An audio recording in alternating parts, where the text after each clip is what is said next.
Pinag-aaralan ni Pangulong Ferdinand R. Marcos Jr. ang pagsusulong sa batas na magbibigay ng mas malawak na benepisyo at pakinabang ng artificial intelligence sa mga Pilipino.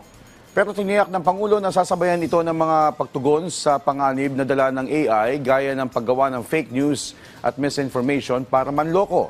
Sinabi ito ng Presidente sa kanyang pinakabagong podcast kung saan natanong ang Pangulo tungkol sa panuntunan sa paggamit ng artificial intelligence.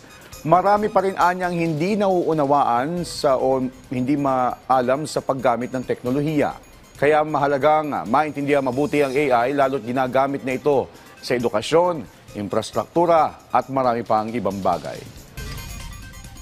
Meron dyan, medyo techie na nakakaintindi, pero karamihan hindi. So, what will you legislate?